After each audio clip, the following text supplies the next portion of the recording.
click, clack, typing.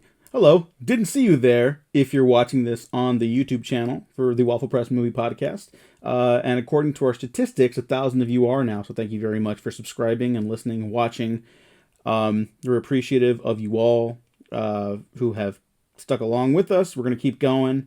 To anybody who's listened, guested on the show, who's mentioned the show, whatever, thank you very much. We really, really appreciate it from the bottom of our hearts. This is the last episode of the failed fantasy blockbusters, the failed blockbuster season. Maybe got a little ambitious in terms of the episode count, but we're gonna keep that in check from now on. And instead, we're gonna lose our minds in other ways. If you listen to the Lord of the Rings retrospective, which I hope you did, it's 11 and a half hours long, and we're gonna break it up piecemeal over the next week and a half or so, for you to go back and listen to or watch on the YouTube channel, right? Just keep an eye out for that. That'll be up there. And stay tuned for other stuff we're going to be doing for the retrospectives and movie hangouts. Next week, Jack Lambert will rejoin Gene and I to talk about the upcoming summer blockbusters for this year. We're getting a head start on that because it always seems like it starts earlier every year anyways, and there's no one else we'd rather talk to about that than with Jack. So, yeah, stay tuned. Matt and I are working on stuff. Gene and I are working on stuff. Stuff's coming out. Different schedules, different lineups, different approach is the reason I'm doing the retrospective update on video as well as audio. So stay tuned. Take care of yourselves. We've been professionally unprofessional. Enjoy the episode.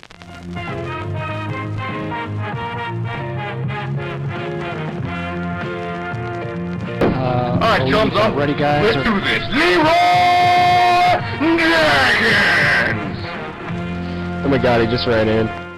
Hello, everyone. Welcome to another episode of the failed fantasy blockbusters retrospective. I'm your host, Diego Crespo. With me today is my co-host, Matt Garingo. That's me. This, I believe, this will not come out the week of Christmas. We have something else that you will have seen by now for the week of Christmas. This will be the first episode of the new year. So happy Great. 2025, everyone. Good luck. I'm sure it's going to be great because here's the thing. The subtitle for the movie you're here to talk about today is The Beginning. And what better way to bring in the new year than for me to talk about the 2016 film WARCRAFT, directed by Duncan Jones, an adaptation of, I'm realizing, my favorite video game series of all time. Even though I haven't played a new entry in the franchise since like 2012. So, Well, when was the last entry in the franchise? well, okay. If what I'm considering entries now, because it's just been World of Warcraft and expansion packs, right? Yeah. And I dabbled again after a lot. There's a lot of history between Warcraft and I.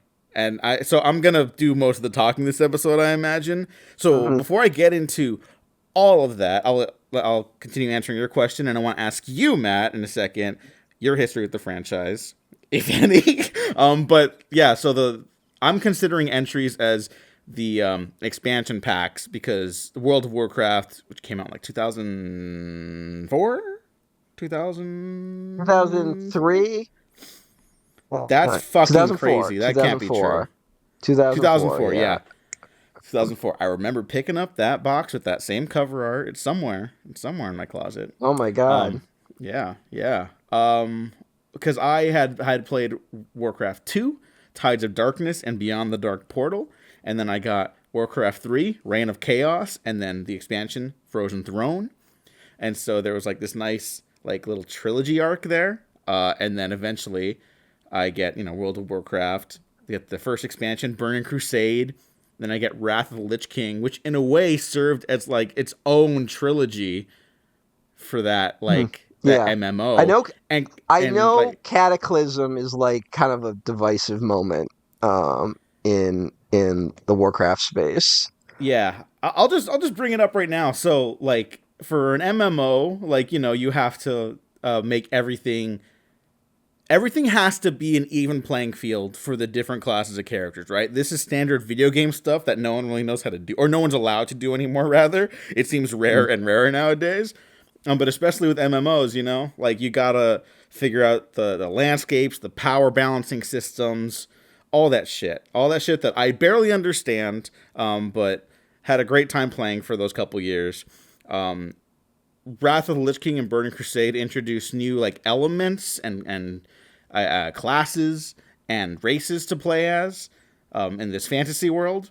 And then Cataclysm, I thought was so fucking cool at the time. I wonder how I would respond to it now if I could like go back and play it. But Cataclysm was so sick because it was like the world literally shatters like open. Yeah. In that, and you have to like rework around the terrain and like discover new areas, discover new passages through stuff. Right? Awesome. So for me, as someone who was playing that pretty religiously for a couple years, that was great. Now, I think part of the reason it was so divisive was that, hey, maybe new people are playing World of Warcraft. How do you bring them into this fold? That wasn't a question. I'm just saying, like, that's probably what they were thinking. I don't think they ever got a good answer. Because after that is when I think World of Warcraft sort of, like, starts trickling out of, like, the pop culture zeitgeist. It's not nearly as popular as it was. Many games overwhelm it in terms of popularity and even critical reception now. Well, it's also we have to note that shortly after Cataclysm came out is when Activision basically takes full control over Blizzard. Like there's a merger in 2008, and then 2013 they Activision Blizzard breaks away from Vivendi, and that's there's kind of a demarcation line in that year, right? And also I think we just hit. If I remember, I am trying to remember what the video game culture was like when I was graduating high school, right? Which was very different. I think we had hit peak MMO by like 2012, right? Yeah. I think. Let me see what else. I'm looking up some MMOs. When the Old Republic, when does that come out? Old Republic 2011, very end of 2011. We get the Star Wars Old Republic, the MMORPG, which is still going, but like they're like very like small user base, right? Final Fantasy 14, which is like comes out 2013, so a year later, but that's famously like it was like the initial reception of Final Fantasy 14 was like disastrous. Did you know about this? Did you remember this? I do kind of remember this, yeah. That they literally had to basically re-release the game and call it like A Realm Reborn. Like they basically redid the whole game, but now it's like massively popular, and like I know people that still play it to this day.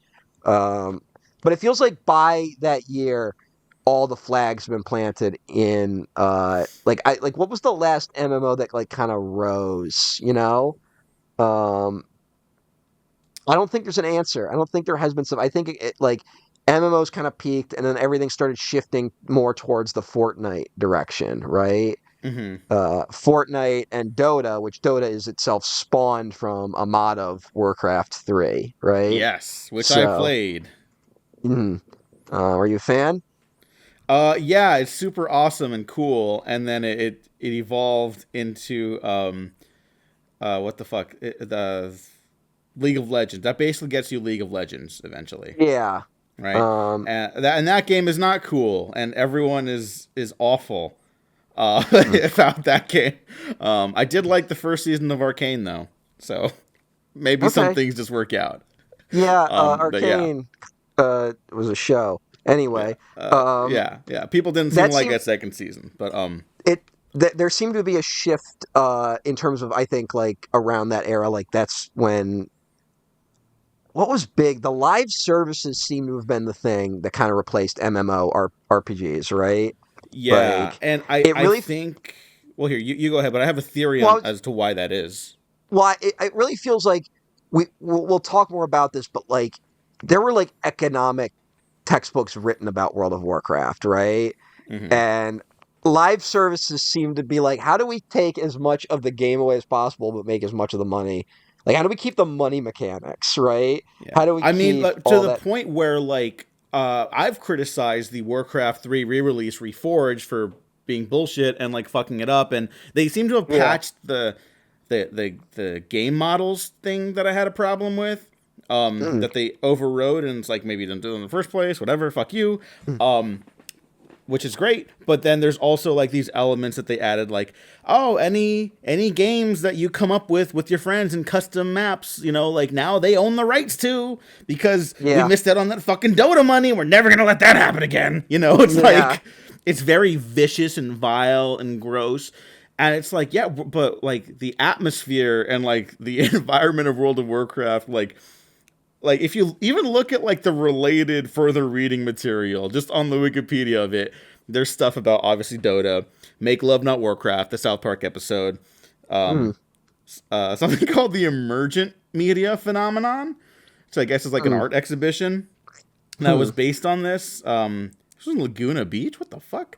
Okay, I don't know what that is, but there's something called the Corrupted Blood Incident. Do you know about this? Oh, I know the corrupted blood incident. Yeah. Yeah, Uh, yeah. So for those that's that a don't know, it's a fictional pandemic that broke out in World of Warcraft because one of the bosses had a certain debuff that would hit the raid players, and someone like was still like suffering from that debuff, and they took it into like a popular, like it was an actual pandemic that broke out in a fictional world, yeah. and It so was people like did reports on it and stuff um because it's like, this. yeah, that's Yeah. hilarious and This fascinating. is this is maybe a little concerning considering some news stories recently, but I believe the actual details of it were the corrupted blood debuff that would happen in that arena. It was only supposed it was designed to only work in that arena, right? Like if you left, Yeah. the debuff would disappear. But they didn't factor in if the players had a companion animal that could also get the debuff. So like that animal carried it out. So if you left with your whatever like companion, that's where if they had the corrupted blood, that's where the debuff and it basically did spawn a genuine pandemic within World of Warcraft. Which I believe ended very anticlimactically, where they just hard reset the servers and then patched it out. But it is Yeah, like interesting they to patched think it. about. They patched it, yeah. Yeah, but it was an interesting. Yeah, It's one of cuz those things that does. Maybe I'm just not as tapped into the culture anymore. But like, I wasn't playing World of Warcraft, but like was reading about it as it was happening in real time. Like, yeah. And something so like that could only happen when you build an environment or like a community more or less, for lack of a mm, better word. Like where people can like have these occurrences that, if not, you know, replicable to real human life experiences, they're like the next closest thing to it, you know. And like how many people made friends on there, and like communities, and like I made a couple pen pals on there for a while, and I've since lost touch. mm, But it was like it was a moment, and you know, obviously I don't game as much, so I cannot speak to it, but you know, I mm, understand that like kids spending a lot of time like playing Fortnite and all that shit. Like I can understand why people still do that, even though I don't do yeah, it myself, and I have a lot of fond memories of that. You know. yeah. That Well, being yeah, said, it's my main Warcraft is Warcraft 3. okay. That's my Yeah. shit. I played that more hours than some people have been alive at this point. Mhm. And yeah, that's kind of like my touchstone. So that's a little bit about your history, but like what else? Was it just like you were reading I about played corrupted blood RuneScape. pandemics? I played RuneScape. I loved RuneScape. A And lot of people did. I never played World of Warcraft. I've still never played World of Warcraft. I did play the Well, I Warcraft can't games recommend though, it because now. I was a strategy game fan. Um, I was big into RTS games, so I did eventually play Warcraft 3, and then I think I went back and played the original two Hmm. at some point. Um, but yeah, I was really, I think because there was a Star Wars RTS game, Empire at War, I think is what it was called. No, that was the second one. It was Galactic Battlegrounds was the one I played in like the early Hmm. 2000s, and I didn't that play kind of those. opened up. They're fun. If you like strategy games, it's strategy games with Star Wars stuff. So they're fun. We don't make games like that anymore. Um, we don't really do strategy games that much these days, unfortunately. No, Uh, no, we don't. I mean, there's still stuff like Warhammer 40K and like Halo Wars, shit like that. There's still, but like I was big into the Red Alert games. I think we've talked about those recently. I think we talked Yeah, about it on Legend yeah. because of Tim Curry. Uh, Like but yeah, space. I mostly observed World of Warcraft from a distance, and it was introduced to me at a summer camp I went to one year, when one of the kids pulled out a big fuck you gaming laptop, and instead of doing anything we were supposed to be there to do at the summer camp, he just played World of Warcraft all day. Um, and was not like Hmm. I think you might be picturing like a fucking like social recluse. He was like we would we would all hang out and like chat, and he would be part of the conversations. He would just be playing World of Warcraft while we would hang out. Like and also this has gotta be 2005, 2006. So this fucking gaming laptop was like just massive. Like imagine carrying like a stereo system around. I remember how big the fucking thing was for this guy to play Warcraft on. Um and that was my introduction. And I was like, what is this? And he's like, it's World of Warcraft. You got to pay a monthly fee. I'm like, a monthly fee for a video game? That's stupid. Yeah, for the record, it still is stupid, and I was stupid to pay it. No, no, you know what? Considering where the industry is now, that is so tame that it makes sense to Okay, me. sure, yeah, It makes sense sure. to pay a monthly fee to pay World of Warcraft as opposed to a monthly fee to play a game where you can then buy stuff in the game. Um, but Hmm. it's so much worse now. Uh, but yeah, my main intro to Warcraft was the strategy stuff. I was never as into it as other people were, despite liking it. Like I think my heart laid with other games at the time, like Red Alert, like Warhammer, but I Mm. always enjoyed it.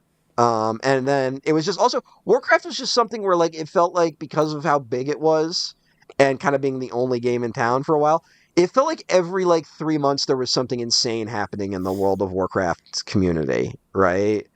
Hmm. Like that would Yeah. just it would break loose of containment and like the if you were just online at the time you would know about it, right?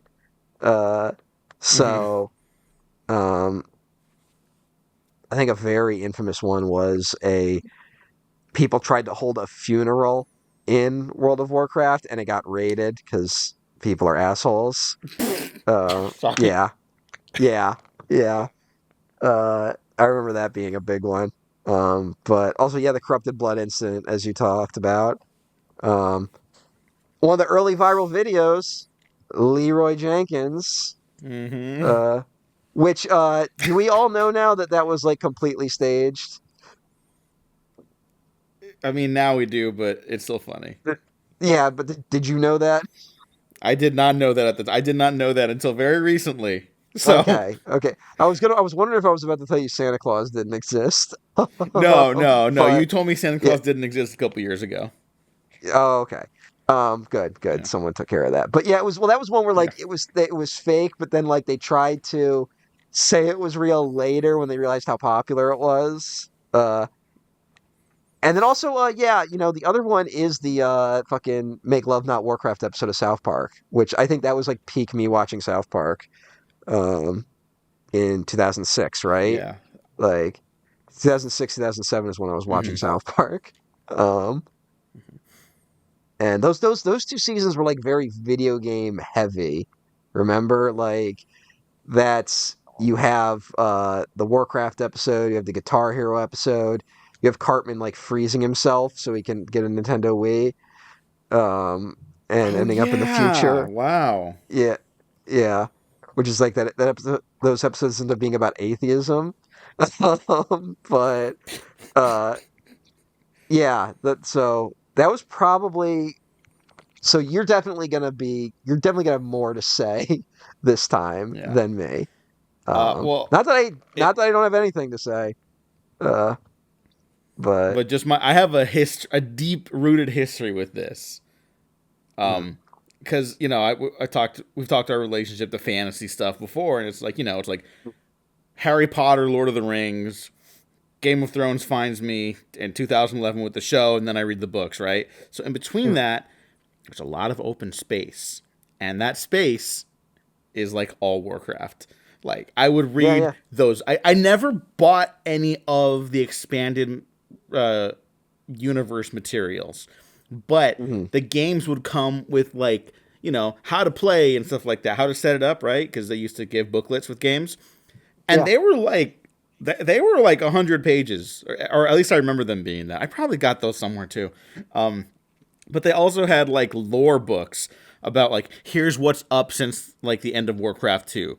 Here's who's Thrall. Thrall is the baby survivor, right? Whatever. Yeah.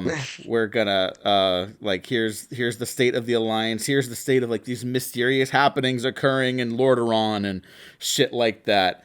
And I was all about that. Hmm. I fucking ate this shit up like nobody's business. I thought it was the coolest shit ever. Yeah. Obviously, it still is the coolest shit ever, and I think also makes for one of the dorkiest movies ever made. I also think this is quietly the games is part of the fantasy renaissance we kind of went through in the early 2000s, right? Um, Yeah. I think the big question though was like there was always this thing of like Warcraft is so massive, everyone plays it. How do we translate that into more money? That always felt like the weird conversation that was happening, right? Uh Like huh. people being like, how do we get that Warcraft money? And then other people being like, how do we grow the Warcraft brand? And it was kind of, this is going to sound weird, it was kind of the MCU of its day, where it was like self sustaining, but like the imitators could not capture its magic for whatever reason, right? Like they just Mm-hmm. couldn't do it. Like there was stuff like EverQuest still hanging around and Phantasy Star and like I mentioned RuneScape earlier, Final Fantasy 11 I think was the other MMO Final Fantasy game. Um, that like all existed, but they were all totally eclipsed by World of Warcraft, right? Mm-hmm. Um, and then like even trying to do stuff like the Matrix Online, right? Which it almost feels like someone was sitting there being like, "This is perfect. The whole idea of the Matrix is being in a video game. This should translate perfectly into an MMO." And it was like a niche thing, right? Like it was Yeah. never huge. It stayed niche. It was loved by the people who loved it, but it only lasted about 4 years, right? Mm-hmm. Uh, then you have like something like Star Wars Galaxies, the other MMO Star Wars game that was like disastrous, right? Um, Although I'm looking, these all came out the same year. A lot of these things came out a little close to World of Warcraft, so I guess it was something that must have been in the air at the time that I just didn't understand. Like these MMOs were growing. I think Ultima Online is one of the earliest MMOs that was like successful. Do you know Ultima? Um, No, I don't. that they are like the great grandfathers of the computer RPG games. Like we're talking about the oldest one in the series goes back to, let's see, 1981. So imagine playing an RPG on an Apple II. uh, Very different world. And Ultima Online was like one of the earliest versions of pivoting, and in a very similar Warcraft type way. Once Ultima Online took off and the regular series stopped being successful, they basically abandoned the regular series and pivoted all resources to Ultima Online. Um, I'm trying to see if Ultima Online is still up. Uh, I'm just checking real quick. Ultima Yeah, Online. yeah, Uh, yeah, there's still 2 official clients for Ultima Online. yeah. Still Wow. active as of 2024. So launched in 1997. Um, so Take of that what you will. And in terms of like trying to monetize Warcraft, this movie feels like a part of that. At the same time, where suddenly like the video game industry becomes this multi-billion-dollar industry, and Hollywood is like, how do we get some of that video game money? And there's tons of weird attempts to do it, which include this movie. And it feels like it was only like last year with Mario and Five Nights at Freddy's and the Sonic movies that like they finally figured out how to make money off of video games, right? Yeah, and I that's feel not like even we speaking finally, of quality. It's just like, okay, we can do this now yeah. financially. In no way am I speaking of quality, Yeah.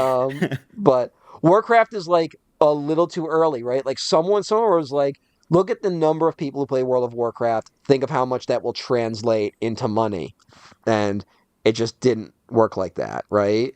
Yeah. Um, and it's also strange when you think about the fact that like Halo is the movie that almost happens with Peter Jackson, Yeah, I and was that gets thinking about canceled. that Like, too as you were going over that. Yeah. yeah, and it seems like someone maybe figured out what the people making Warcraft didn't understand about just translating a video game, the money a video game makes into money a movie makes. Now, all that being said, this is the failed fantasy series. This movie did make $440 million, hmm so it did make money. But do you know I, why that is? I Why it's believe also mainly still in a failure financially? I believe mainly in China it made money. Yeah, it made Uh, more than half of that in China. In yeah. America, let me pull it up. I didn't look into this. I just remember the devastation when I was like, oh, I'm not getting that trilogy after all. Uh, Yeah, 47.4 million in the U.S., 391.7 million in other wow. countries. That Wow. is like that's like the Mm, reverse of what happened with Twisters.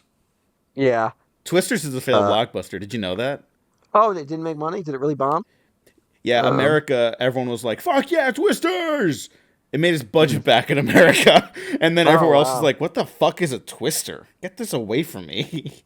That's interesting. I did not know that. I don't care Yeah. enough though to really No, I investigate. just find that interesting where it's like, what is the cultural like crossover? What do other cultures like about America? And it's like, Yeah. no, not Twisters. Not Well, that. this is also you got to remember that like also in mixed with like the rise of World of Warcraft are like the stories about like internet cafes in Japan and Korea and China, right? Where like people literally Hmm. go to play these video games. And like of course we're getting Western stories about like, did you know a guy died because he stayed in an internet cafe for 17 days, like something like that, right? Yeah, You know, yeah.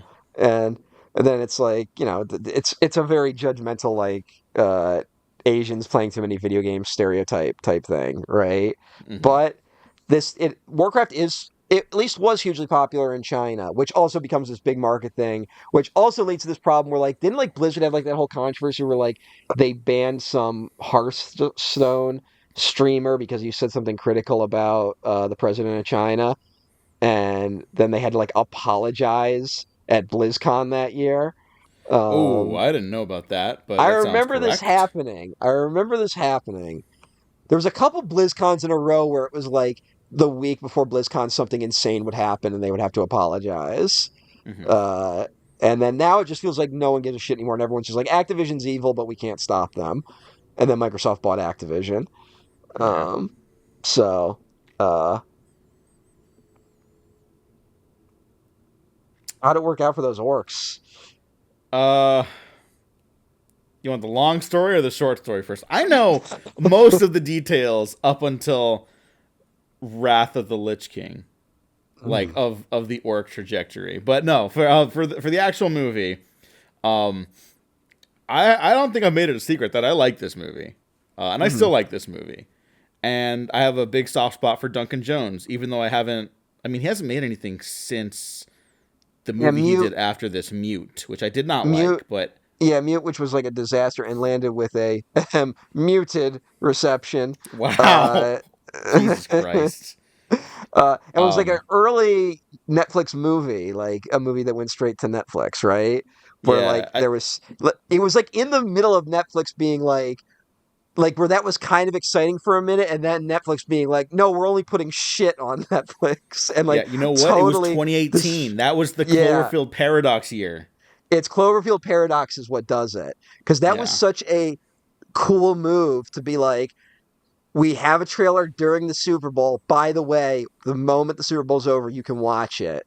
And people are like, holy shit, the paradigm has shifted. Things are changing in the industry. This is it. Oh, it's bad. Yeah. Yeah. And then the Netflix brand essentially died like that quickly. Like it went, it happened that fast, right? Yeah. And the like something like Bright coming along just didn't help things. Oh god, yeah. But That is like 2 months before the Super Bowl that year. yeah, yeah. So Fucking it's like, dude, Ted Sarandos, what the fuck, dude? Like, yeah, total I tanking get it, of the. capitalism and shit, but like you're not even good at it. No, they're not. That's what's crazy to me. Is like it's one thing where it's. I always feel similarly about fucking cops, where I'm like, all right, we don't want to abolish police, but can we at least have good police if we're gonna have them that are held to standards that aren't literally using our taxpayer dollars to sell guns to criminals? So we're literally funding crime. It's straight up the plot of RoboCop. It's happening everywhere in the country and no one's talking about it. But anyway, uh, yeah, and you know what? My response to Warcraft in 2016 was really strong, partly because I think it felt like a bit of an oasis in a year that was kind of bad, honestly, in Oh terms yeah. of the mainstream film releases, right? Uh-huh.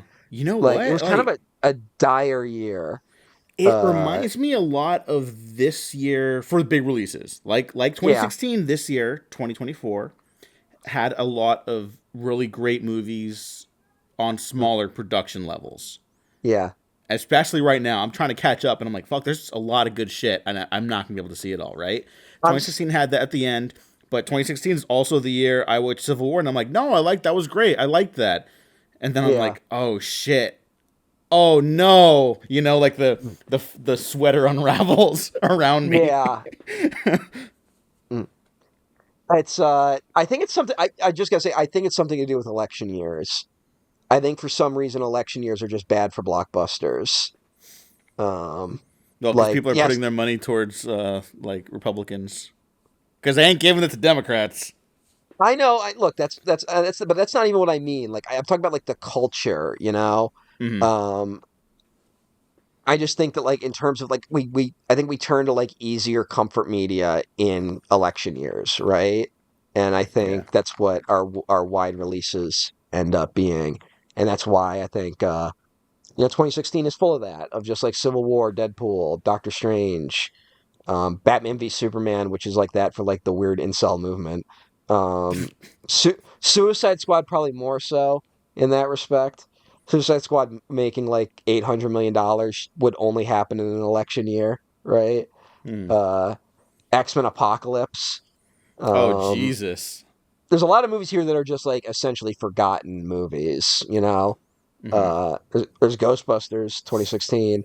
Hmm. Um, Star Trek Beyond, which like bombed, you know. Yeah. Another bright Rogue spot though. Rogue One, which is a movie that I think we're just gonna every few years be like, is Rogue One a good movie? And then we'll never come to a consensus on it. Um, the first Fantastic Beast movie, 2016. Um, yeah, like quietly, just a very dire year for cinema. War Dogs, which Oh is kind of sick. fuck. Yeah. Finding Dory, a movie that was released and then immediately forgotten, which is what happened with Pixar. Probably starting then. Hmm. Um, Central Intelligence, starring Dwayne The Rock Johnson and Kevin Hart. His best performance. All right, whatever you say. It's a good movie. Um, That's like his okay. last pure good movie. The Angry Birds movie, Oh Jesus. 2016. Remember that? Hmm. Remember that's how big Angry Birds was that they were like, we can do a movie off this and it will make more than Warcraft. Yeah. And no one talks about it. There is a sequel to Angry Birds. Did you know that? I did know that. Yeah. No, That's fucked up. That's fucked up that most that people happened. don't. The majority of people don't know that. The Assassin's Creed movie, 2016. Oh yeah, Although that's that's that Justin. Who is that? Justin, what's his face?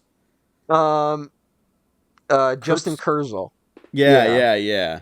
which is a movie that some people quietly defend, the Assassin's Creed movie. Mm. The Magnificent Seven remake. Shit. That's a bad movie. I don't like it, but that is better than most of the things you've just said. Yeah, but like I think like these are like really like here's the thing.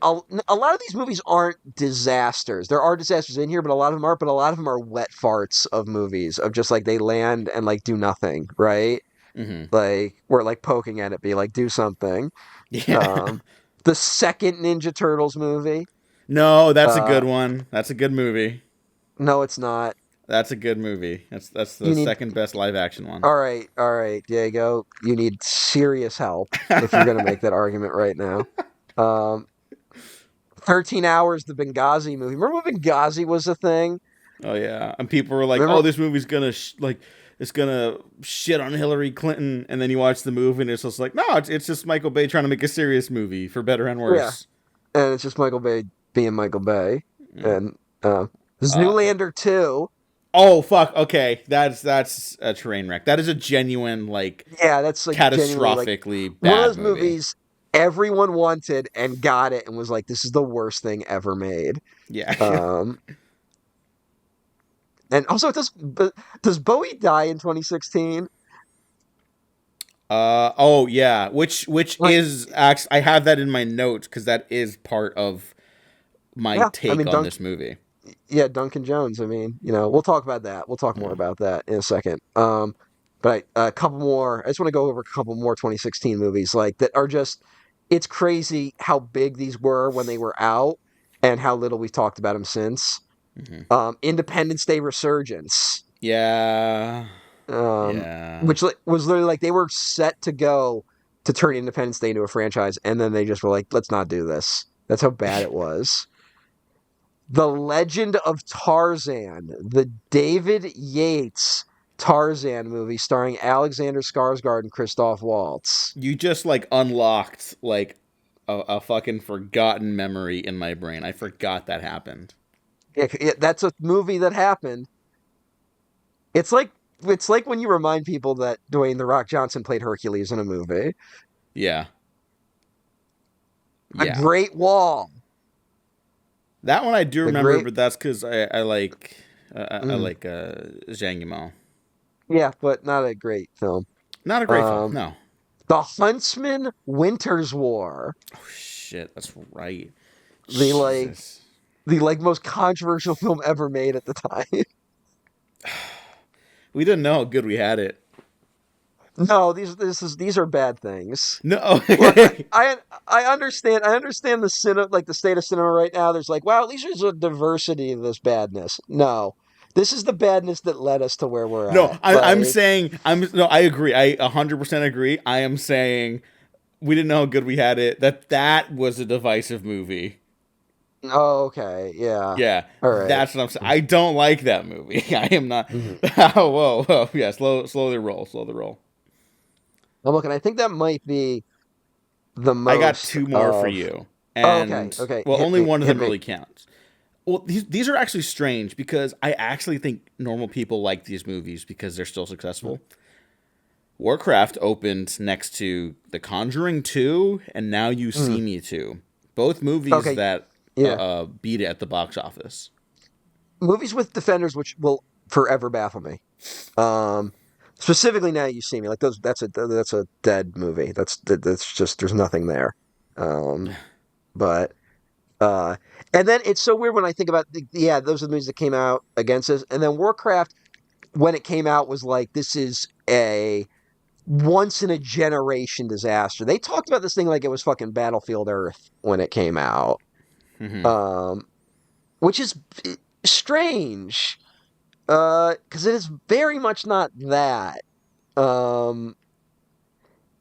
It's something, but it's definitely not that, right? It's. I guess that's just where the discourse was at the time. Where I feel like similarly, we talked about that with I think what saved Batman v Superman, frankly, in the zeitgeist, is that 3 months later, Suicide Squad came out. Yeah, Batman which is v Superman a truly butchered production from an artist that isn't really capable of pulling it off anyways. Yeah, yeah. It was just like people were like, BVS, this is a new low for cinema, a complete disaster, totally awful. And then Suicide Squad was like, no, we got to remind you what bad really is. Yeah. Like, so, like, I think it really did like readjust. It shifted the Overton window on bad movies. Yeah, it really did. I think that's why they're. I mean, not specifically to Warcraft, but it like that was a movie that is so bad, Suicide Squad, that you can actually look back and be like, yeah, I guess my real hangups with BVS are just that the Superman stuff's pretty weak in that. Like, Yeah, Superman stuff's weak. It doesn't do a good job setting up the shared universe. Like, I wish they didn't do that. But if it had just been like the very basic plot, like it would have worked. It's fine. So Yeah. BVS goes from being unheralded disaster to, with a few tweaks, this would have been a good movie. Yeah. It's like, yeah, the Snyder cut. I agree. Yeah. It's like, the director's cut's better, or ultimate cut, or whatever the fuck we're calling it. Yeah. And then David Ayer's like, hey, I got an extended cut too. And everyone's like, no. Don't let him in. Don't let him in. Yeah. I also think that's why we gave movies like Civil War and Doctor Strange a pass. Like, those are bad movies, but it's like there was something about Suicide Squad being that year where it's like that was such a disaster that we had to stop for a minute and be like, okay, what are we doing here? Well, I like Warcraft because it does have problems, and in terms of like, it's very clearly a truncated, like nearly 3-hour movie to about 2 hours, right? I think this is not a hot take if you know me, but I think truly in my bones, Civil War is just as well made as David Ayer's Suicide Squad. I think it just has stuff that's more likable in it. Suicide Squad is an ugly, mean, wet, disgusting movie.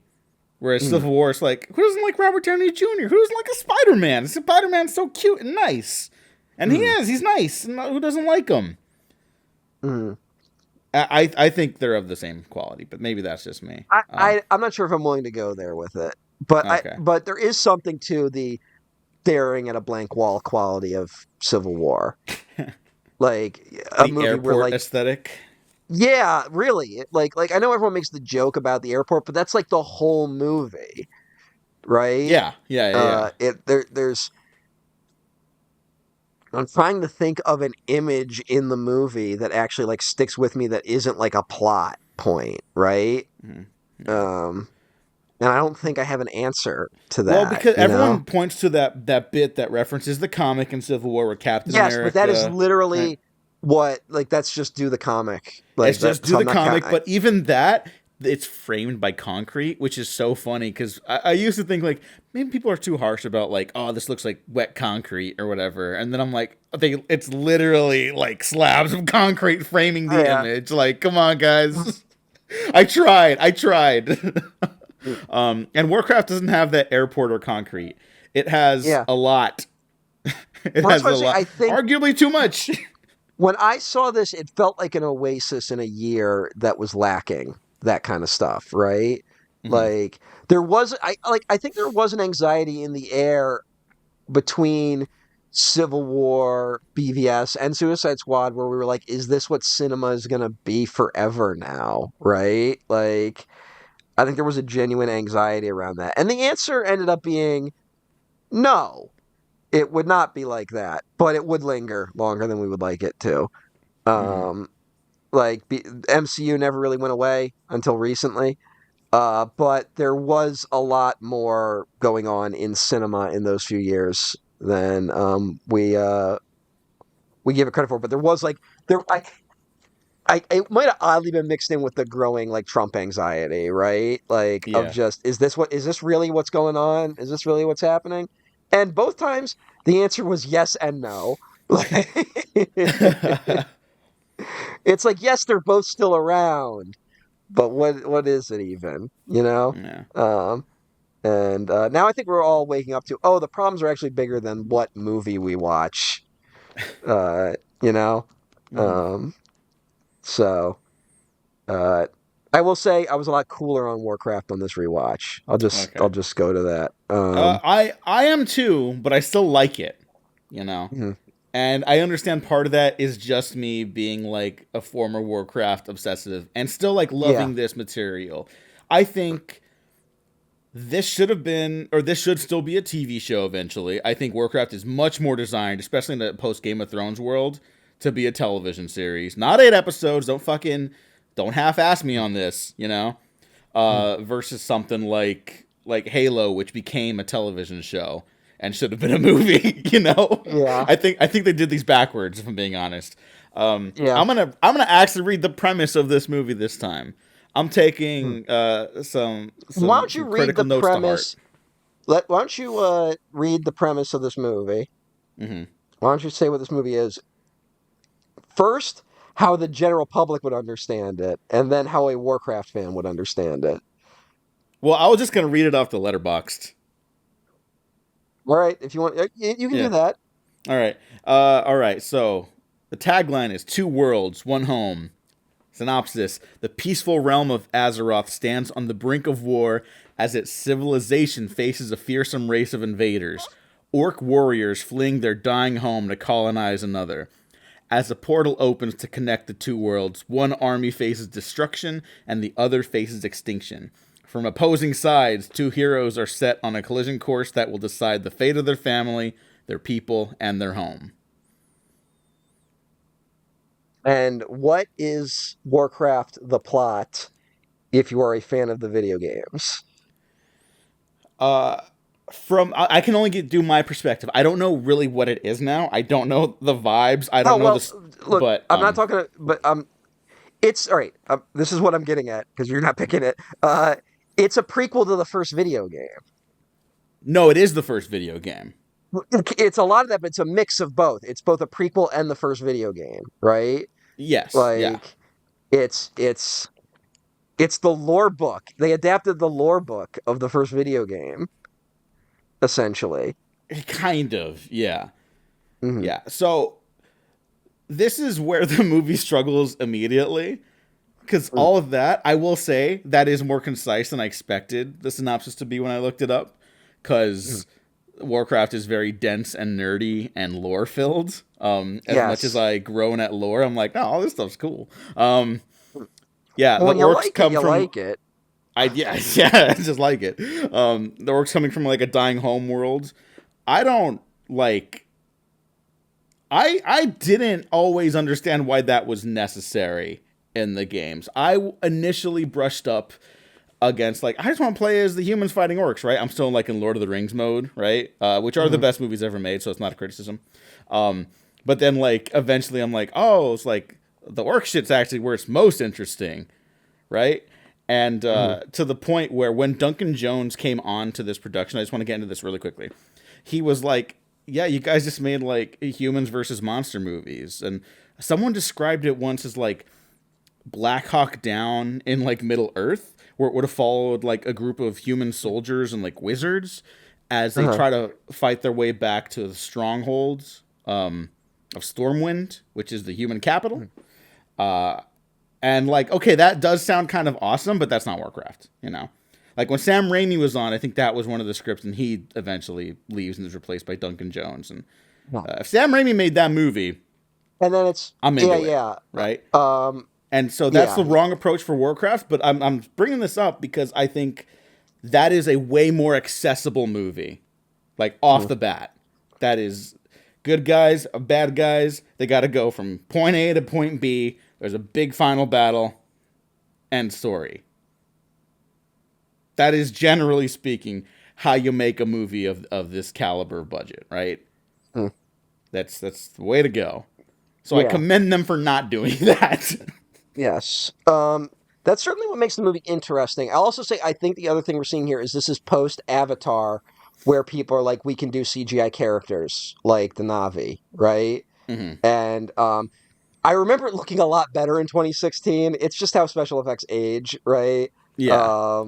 I remember when seeing like the first images of the orcs and being like, wow, that actually looks really good. And now it looks a lot more cartoony than it did. But that's just how it be sometimes. Yeah.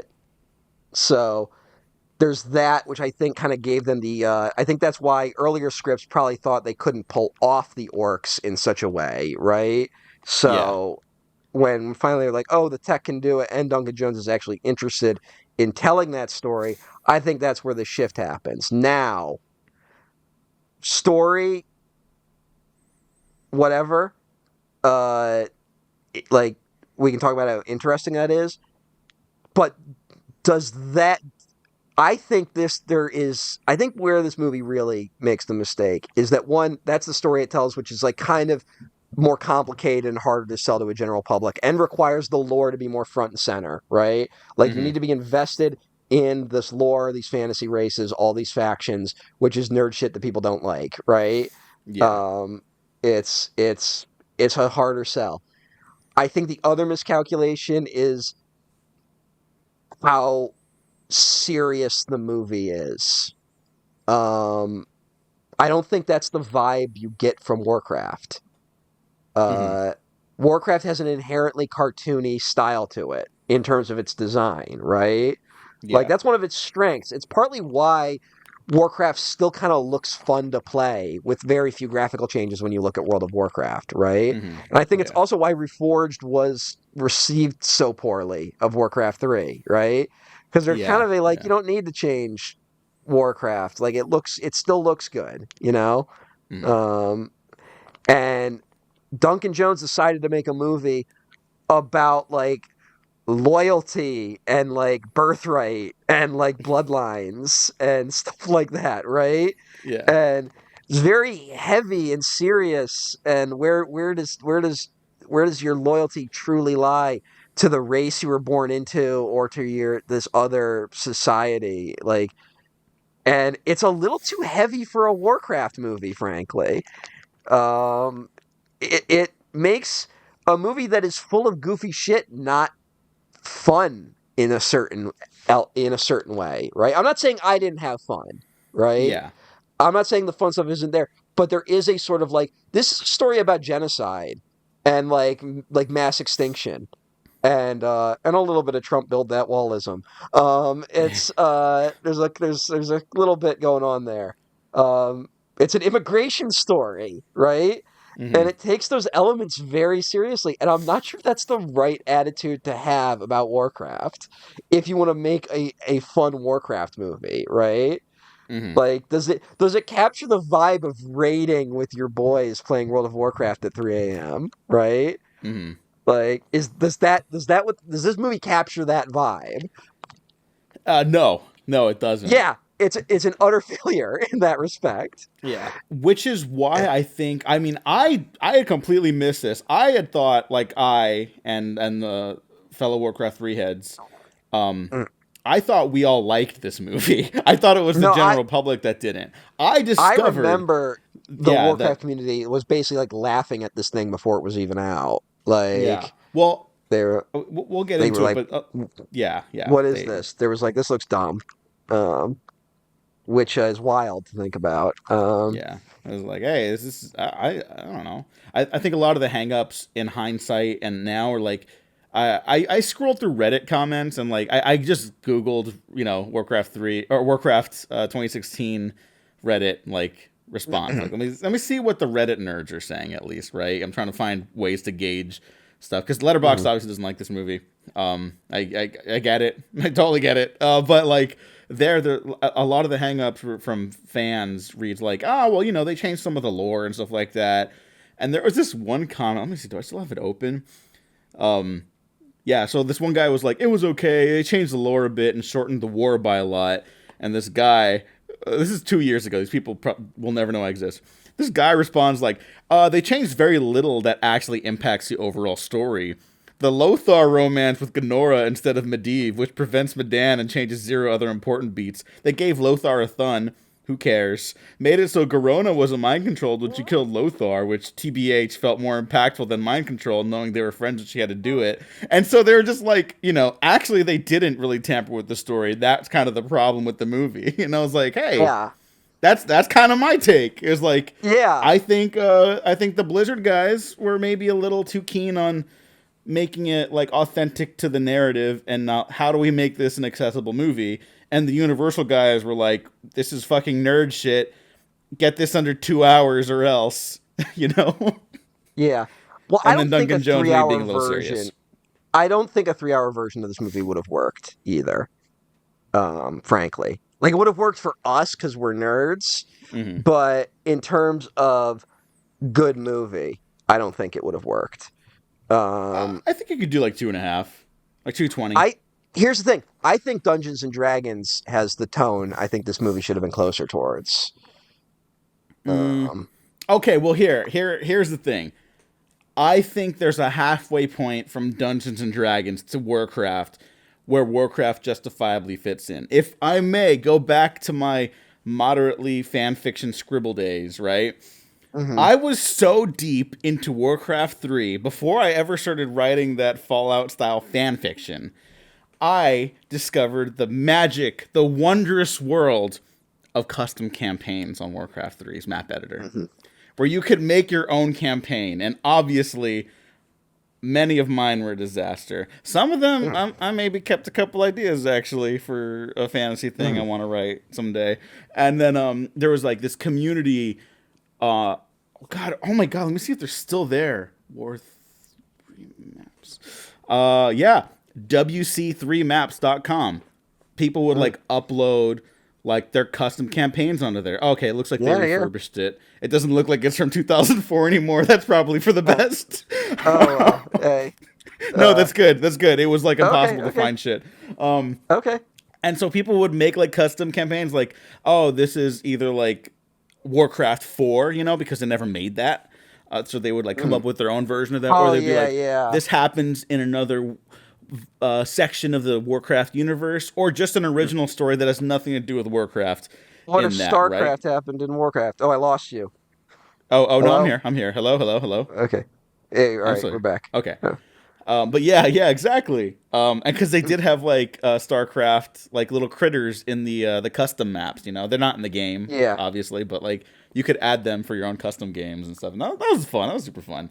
And so one of my like ideas for like a custom campaign thing was like, how do you like retell the first two games in the style of Warcraft? And then I never, obviously. Anyways, I was trying to figure out like what's the best way, and eventually I just gave up on ever trying to do that, right?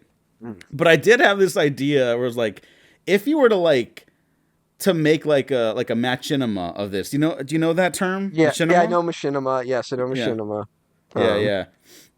The video game cinema, you record the gameplay footage and make it into like a I mean, that's passable that's movie. straight up the South Park episode is Machinima. Like, Yeah, they yeah. literally worked with Blizzard to make it. I actually think my point was like, I think that episode captures the spirit of Warcraft better than the movie.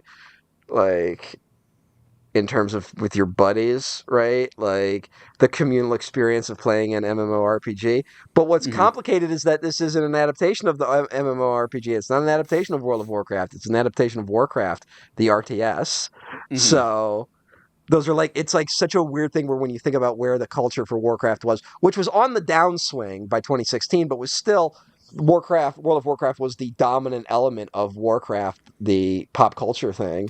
No, And it was, but I don't think it's an outright mistake to make maybe not somber, but like a more serious version. Like you should have fun with it. And this movie doesn't have enough fun with this stuff. So basically my one idea I had was just to like throw the orcs and the alliance characters together faster. You know, because we know that that happens in the third game, Warcraft 3, where everyone has to team up against the undead Yeah. demons. The demons the orcs worship in the first Warcraft movie, the only Warcraft movie, are the eventual antagonists of the third game.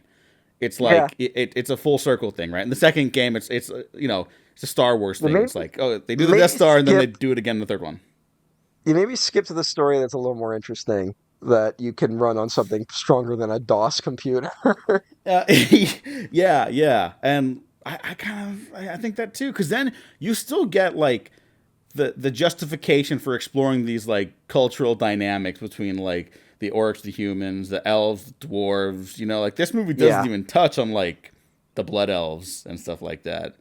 Yeah, And well, that's the other thing is that it feels like it's such because it's so beholden to the original game. It's like it's a good like 80% just humans and orcs, right? hmm And it's like, where are the night elves? Like, where's all that shit? Like, there's a couple like this one when some elves finally show up, you're like, oh shit, it's about to get going, and then it doesn't. Like Yeah. when the dwarf there's a dwarf makes a gun like 20 minutes into this thing, right? Yeah. And you're like, fuck yeah, and then the dwarfs like basically vanish from the movie. I know.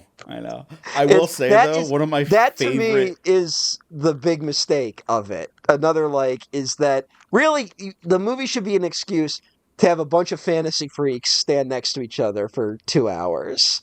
Yeah. Like it's cool when the characters are on screen together because they're like different species and stuff like that, even if they don't totally look as realistic together. But to me, that's the fun stuff, right? Hmm. Of just like, look at this big fucking orc guy and then this fucking knight. Like that's fun, right?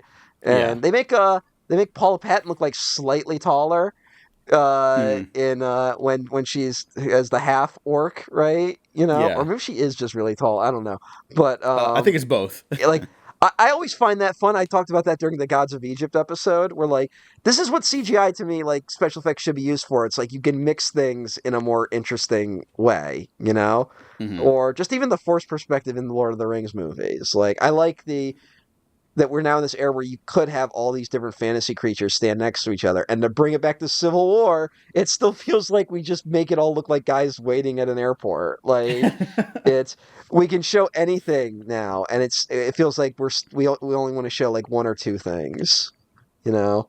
Hmm. Um, and hell, even Avatar, you know, which like the like Avatar Way of Water looks incredible, but we're also in Navi world for like 75% of that movie, you know. Hmm. It's not a like here's Navi interacting with X and this and that and all that stuff, which to me would be more interesting. But yeah, in this it's like it's so much just about this orc human conflict, and then it's such a fatalistic story too. Um, God, this is one of the honestly, it's one of the stranger blockbusters to get released just because of how grim it is. Yeah, and I Um, feel like they got away with that because of stuff like Game of Thrones, even though they wanted it to be much more marketable, which yeah, in the long run ends up making it less marketable. uh-huh, yeah, And that is like the narrative of those older games because they're not so like narrative focused. Obviously, right? They're RTS yeah, games. They're focused on the mechanics of the strategy and stuff like that. yeah, Um, but between Warcraft 1, 2, and 3, there are like huge jumps between like the world and the characters. Like I and think the there's tone, and the and tone. There's yeah, like one like Thrall, the baby at the end of this movie, who was not named Thrall in this. mm, He is the only character who would be in like that third movie had they like continued following that trajectory. That was in the first mm, movie. Everyone else would be dead. Almost everyone yeah. else is dead at the end of this That's movie. another problem. Yeah, is that everyone basically dies. Like Hmm. it's like everyone's dying or evil, like or corrupted. Like it's such a weird note to start a franchise on, an attempt to start a franchise on. Um, and you're right, but it's also yeah, it's something where it's like it was a mistake to adapt the first game because I also like as someone who's a fan of Red Alert, it's something where like if you did Red Alert one as a movie and like kept it deadly serious, right?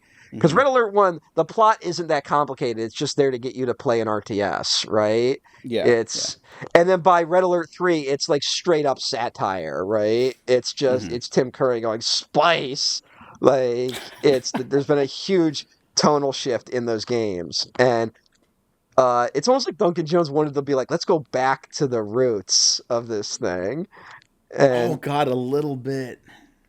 and it's interesting. Like there's an like that's what kind of makes the movie interesting, but it is like the Achilles heel to it at the same time. Hmm. Um, and it's one of those things where like then when you watch it, it's like none of this stuff really feels like it makes sense together, even though everyone seems fully committed to it. Like you can't fault anyone for not trying, right? Yeah. I It's actually like. I think Travis Fimmel is actually like really good in this. mm-mm. Like he's Lothar. He's the main human guy. Yeah, yeah, yeah. Um, and the human stuff is like notorious for like never being nearly as interesting, and I think that's true of the movie. Like Yeah. until Warcraft 3, and then that you just find out the end of the human campaign is actually teeing up like, oh, you're actually following the eventual antagonist of this new iteration of the series. So it's Mhm. like that's how far they have to push it. You know, and the most interesting human characters after that are like the supporting characters or like there's someone named Jaina who is like one of Thrall's like best buddies, and they're like the fans have like made like fan art and like shipped them together because it's like, oh, they're the it's sort of like the fantasy version of Raylo. That's where we're coming from here. Okay. Okay. Yeah. So is it a straight ship or It's a straight ship. It's a straight ship. Okay. Yeah. What are the gay it's ships an orc and a human. what are the gay ships in Warcraft? I was less privy to those. Don't tell me you aren't aware. Don't you lie to me. No, I swear. You saw something that you can. Oh, you know what? You saw something that you cannot erase from your mind. For those that have played Warcraft 3 to World of Warcraft, anybody out there remember the Arthas and Illidan stuff? Anybody? No? Let me see if it's still. I'm gonna like curse my computer. The FBI is gonna come knocking on my door. I need to look up Arthas, Illidan shipping. Let me see. Arthas versus Illidan. Yeah, they fight, but there's a. I remember there people shipping them. All right. Yeah, if they fight, they're gay. Yeah. If it's two boys fighting, they're gay. Yeah. They love each other. That's how it works. They never really get to know each other, which is maybe why people fanfic them as like lovers. Oh, okay. Oh, all right. Yeah, that helps too. Yeah. You can project whatever you want onto them. Yeah, exactly. There wasn't enough material there for them to. Let's go to AO3 real quick. Let's see. There might not be because it's a little too late. Like AO3, the ascension of AO3 is a little too late. And you know what? I'm not finding any fucking like shipping stuff between Arthas and Illidan. Like, am I being like gaslit? Did they scrub this? I mean, well, also, no offense to your Warcraft, but the Warcraft community took a hard right turn at a certain point in terms of the dominant voices in it, which maybe affects the amount of gay shipping that happens in it. Yeah, which is unfortunate. Okay, I just cursed my browser forever by typing out Arthas Illidan lovers, and there's like nothing. So, okay, people, you fucking... Yeah, because you know what? Look, I love this stuff. There is an unfortunate perviness regarding, like, the elves and shit like that. Oh, yeah, and so always, a lot of it's like that. Well, aren't the elf women, like, in, like, very skimpy outfits in Warcraft? Like, yeah. I mean, even, like, in this movie, like, the men are, like, a big and bulky, especially the orcs, right? And the women are much more slender, even though they're still, like, physically strong and stuff. It's like, you probably balance out that difference. I mean, I'm sure people like big, strong women. Yeah. Especially now. All right, there's over 10,000 World of Warcraft fanfics on AO3. 3,349 fall under male-male relationships, which is the largest of those categories. Okay. So let's and let me now. I'm just gonna check that box. And then we're not gonna do date updated. Let's do kudos. Sort by. You got one that's just like the joke is just let's just ship everyone from everything together. Well, here, while you're doing that, the measures of the world. The measure of the world seems to be the top one. It's rated explicit. Jesus. But I don't know any of these characters' names, so I can't. Talanji? I think there's a mix here of women, and there's women and men relationships appears to be mixed into this story. So useless lesbian as a tag. Christ. So things are going great. It's not bad. That's AO3, man. Okay. That's how it be sometimes. Yeah, you know what? Maybe the Warcraft community when they pivoted right, They killed the exciting wonders of fan fiction. See, this is what we lose, people. Like, this is what we gotta. We gotta like correct this. Oh, you know what? Here's what. This sucks. All right. So Oh a lot of the no. male stuff, it's all threesomes with a woman and two men. Oh. So that's what it seems to be a lot of. I mean, hey, props to the woman. Oh, all Just right. Here's one that seems to incorporate elements of the Omegaverse, Alpha, Beta, Omega dynamics.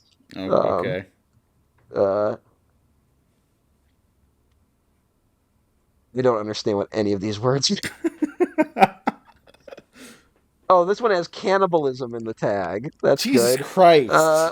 Oh my God, there's Look. probably like an undead thing in there then. Oh shit! It's like fucking Hannibal. Yeah, okay, well, because the undead are members of the Horde, so. Okay. Size kink. Bestiality. Oh well, okay. So this is actually because there's werewolves in the Alliance now, so there might be something there. Stomach bulge. I don't know about that one. That one is new breeding. to me. Egg preg. What is happening? Hey, look, you should have done this research. No, I was here to talk about the movie, the successes and failures of the narrative. You let the fans down by not doing this research. You left me to do it. Well, here we are. Here we are. They let me down too because I'm not seeing any of this Arthas Illidan stuff. Not like I used to. Was it Tumblr? Was that it? It was probably Tumblr. Okay. All right. Here's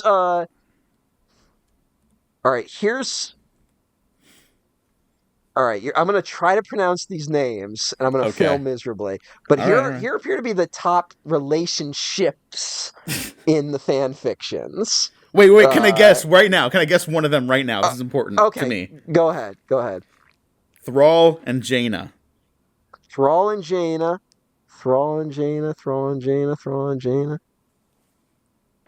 I do not see Thrall and Jaina. Wow. We have lost so much in this fucking world. We have lost our culture. We've lost our communities. We've lost things we used to stand for. But go ahead. All right, so the first one is Raytheon. Raytheon? Raytheon, is that their name? No, it just made me think of Raytheon. Go ahead. It's Wrath I-O-N. That's the name. Uh-huh. Do you know who this person is? I don't think so. And Anduin Rin. Okay, I know Anduin. Anduin is like the leader of the Human Alliance in Stormwind, in the big city, the capital out there. Okay. He's now the leader of that. All right, these are both men. They're gay. All right, so there's the gay relationship. Awesome.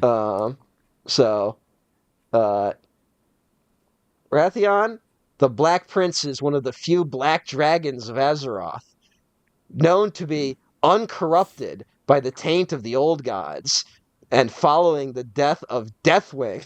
Oh, wow, how'd that happen? And the destruction of the corrupted Black Dragon fight, one of the last known dragons alive on Azeroth. Yes, that is part of the Cataclysm storyline. Okay. He's got like a goatee, he's got like earrings. Looks like a very beefy dude.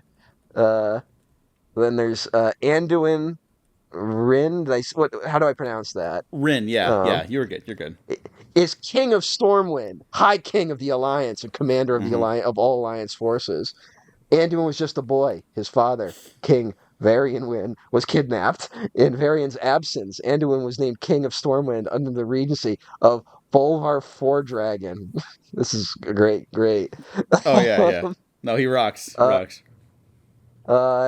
So I guess they shipped this king with this black dragon. Okay. I don't fully understand why, but I will say something that was actually kind of cool about playing World of Warcraft from the start. I just want to say, though, I just want to make it clear, that's the top ship. That's the I don't top get ship. it. So they are gay ships. Okay. And yeah. So But uh, just a really cool thing is that Anduin, which maybe makes the ship weird now, is a child when you first start playing World of Warcraft in 2004, right? mhm. Like he is the physical Yeah, model yeah. of a child, right? Throughout the expansion packs, he got older. And so like stuff like that would occur that would make it feel really lived in and exciting, you know? And so I don't know, I It's just actually pretty remember I had cool. never seen that before, you know? That's So that actually was pretty neat. cool. Yeah. You know, it wasn't like by year or anything like that. It was definitely expansions and he was like, oh, okay, he's an adult now, but like the passage of time was like a big deal through that, you know. I think that's why stuff like that made it like such an essential part of people's life. This is why people would spend hours and days on this game, you know? They didn't want to miss anything. The third highest fanfic featuring Raytheon and Anduin Rin is called Dark Scales by Dragon Jaw Bones. um Raytheon's return to Azeroth isn't met with the enthusiasm he had hoped for, especially from those he had wronged, especially from Anduin Rin. The dragon thinks he can continue his research without allies, but he is gravely mistaken. Oh, wait. Okay, so these are all the gay ships, right?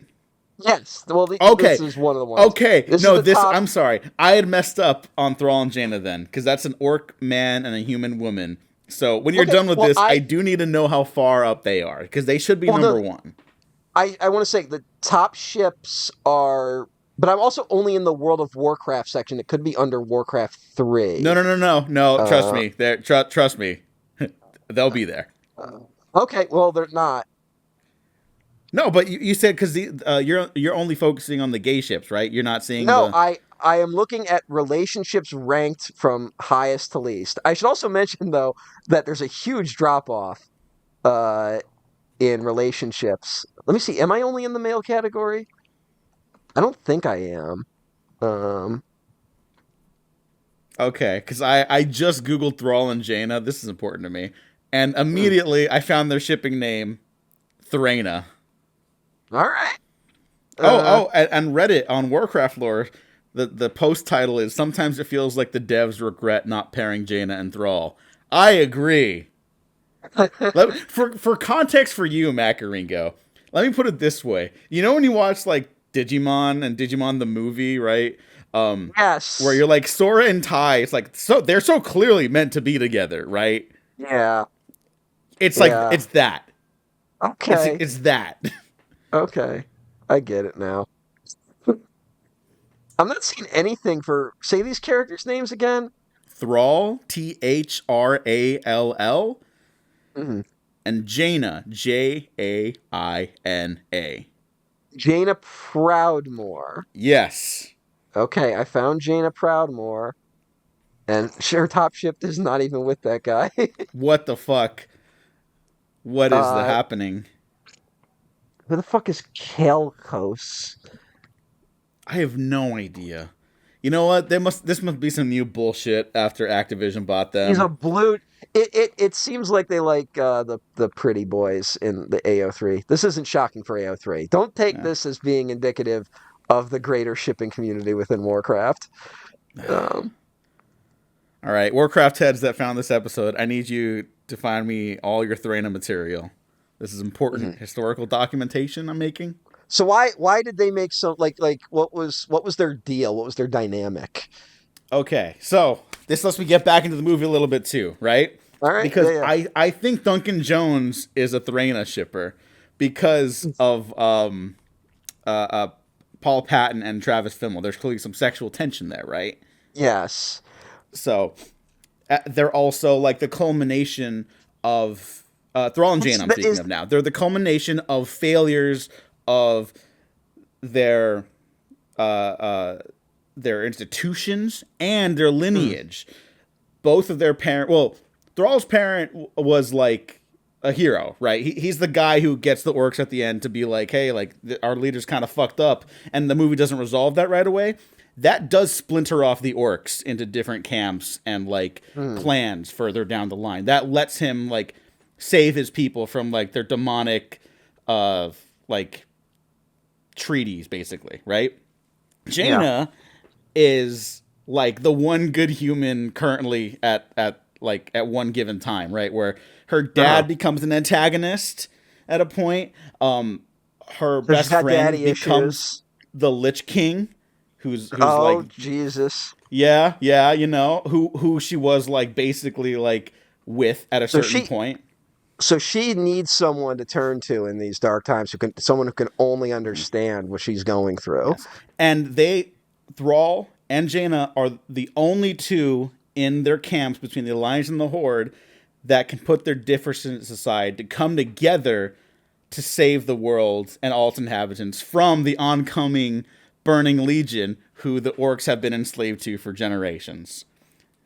And through So they're that, best that's the end of friends. Warcraft 3. They're best friends at the end of Warcraft 3. They're bestest They're friends. best friends, but then there's a lot of stuff like in between like World of Warcraft and like further readings where they're making a lot of notes about like they're the only ones they feel comfortable confiding into, like, oh, like our tribes are at war, but like, you know, they're gonna be there for each other. They're always sending each other messages and stuff, and I'm like, just fucking let them kiss. Let them fuck. Like, come on. Is this the fandom equivalent of like, you know, like when you find like a bunch of letters between two people and it's like these are very intimate, but like we don't have any documented proof that they Yeah. actually got together. So like we spend like all this time trying to date the notes to figure out if they were ever in the same city at the same time. Yes. There's a little bit of that, but the devs always were like, "No, they're just really good friends." The same Okay. way, you know Yeah, these yeah. fucking cowards, and it's like, Yeah. no, just let the orc and the human fuck. There's already like half orcs and half Draenei, and you Yeah. don't even know about What? Pandarans. No, I Am I don't. just? Yeah, yeah. You don't. You're good. You're good. I don't Okay. know how they would have handled all those threads down the line, but Yeah. Honestly, though, it does kind of feel more like Paula Patton is here just because uh, to be the hot half orc slave badass woman. yeah. It doesn't really feel like they went a little. They didn't go.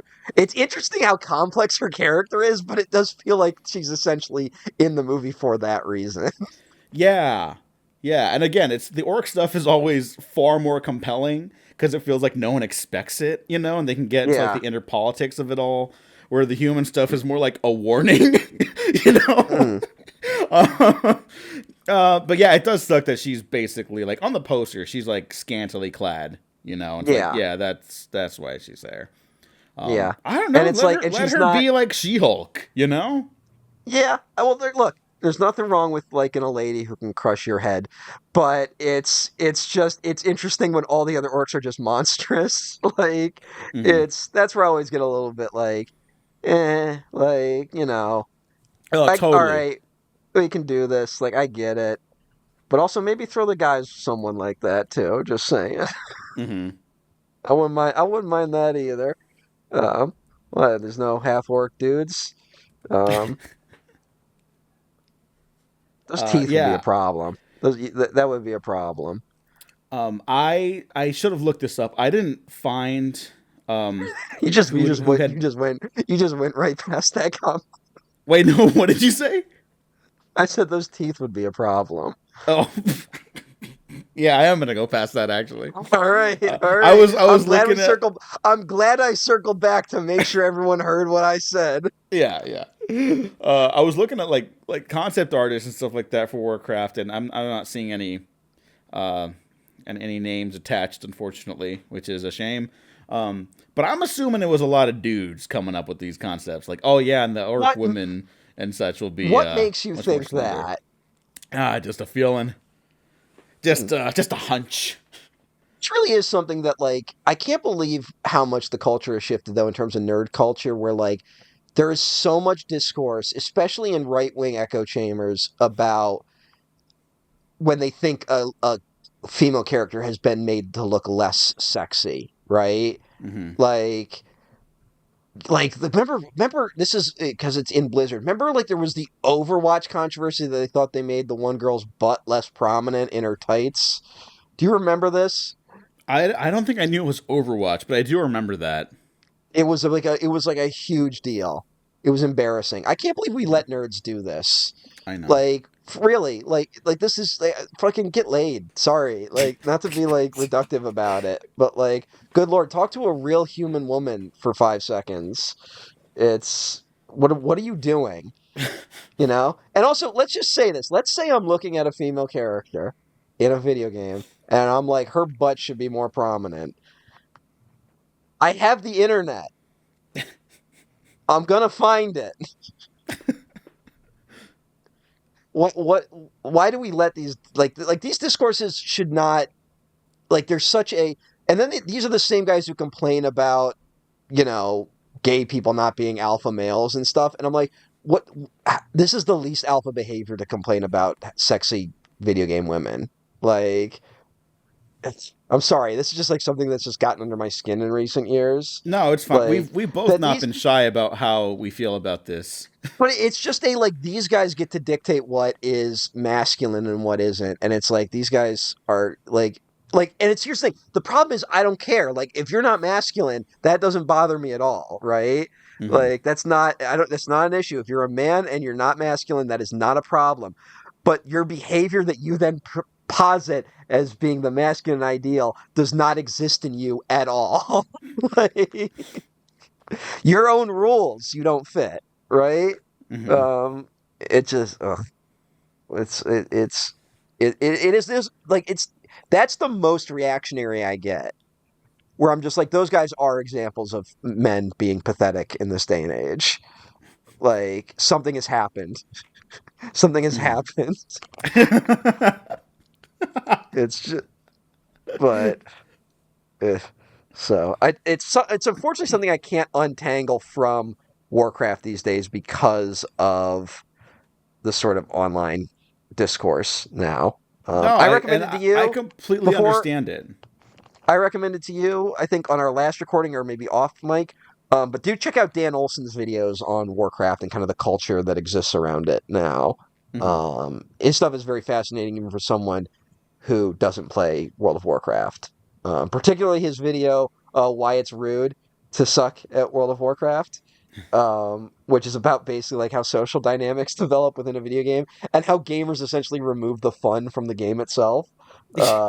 So it's very fascinating in terms of how people process what being good at video games is and how to get good and stuff like that, and how it's in direct conflict with actually playing and having fun.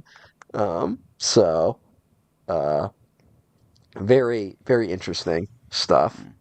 I mean, I think that's also part of a big reason why there was like that community of people that made their own like maps and campaigns. Yeah. You know, it's like, Well, hey, maybe some people are fucking assholes online. Like, let me just do it myself. Yeah, you fill a certain void, you know? Like, you have to build your own community space in a weird way. And then you have to be careful about who you let in. Which is not reflective of any community online right now that I'm currently watching self-destruct over the past year. Anyway, it's also just what kind of also makes Warcraft such a weird outlier, because, like, it hasn't even been reclaimed by, like, the weird alt-right bros, right? Like, it's such a dead branch of the Warcraft tree, you know? Yeah. Where no one is circling back to it. Yeah. I think part except of the us, reason... Except us. I think part of the reason is that, like, the movie itself is clearly more empathetic than alt-right shit tends to be, like, ever. Yeah. Like, every character does have a perspective, even when there's, like, one specific asshole. But it does have that bizarre worship of death, though, that is indicative of a lot of alt-right stuff. I mean, I think that was partly why the Snyderverse attracted a kind of alt-right fan base. What's that famous... really quick, what's that famous quote, like, from that Snyder interview, where he's, like, they go into his office, and he's got, like, a battle axe, and, like... skulls, and he's just like, I just like skulls, and I truly believe he does just like. I don't think it's weird. He just likes it, you know. But that's his philosophy. I agree. Like, his philosophy is not death worship. He just likes skulls. He doesn't know how to end his stories, so they end with people dying. But his stories get then taken by people who do have a sort of death worship. Like, the coolest thing ever would be to die fighting foreigners. Like, Hold on. I don't think that's happened in his movies. that's 300, you idiot. Oh shit, that's right. You know why? Because I've never reclaimed that one. That's why I Yeah. always forget. I'm the guy who's like, no, I think we could just not revisit that one anymore. Sorry, everyone. I'm just saying, look, you should be on the lookout for this shit. How many Americans want to die fighting Mexicans? Yeah, Like they don't want to they don't even want to win. yeah. Like they don't there's no fantasy where we actually win. It's a fantasy where we die going up against those evil cartels Yeah. and I mean, you know whatever the what other gives me groups hope though? are. What gave me hope Mm, is that when the last Rocky movie had that premise and it just fucking mm. You mean bombed Rambo? critically You and mean financially. Rambo? Rambo, Yeah, yeah. Not Rocky. Not remember Rocky. when Rocky went to the border? I just started Stallone now, and it was after Creed too. So he was post cancer, and he's just fucking boxing migrants. Like he's Yeah. just fucking. They're lining him up, and he's knocking them down at the border. Like, yeah, that didn't play too well with the general public. Yeah. But you get what I'm saying, right? With like the You last know what? Rambo. Honestly, no, I'm sorry. I would pay to see that.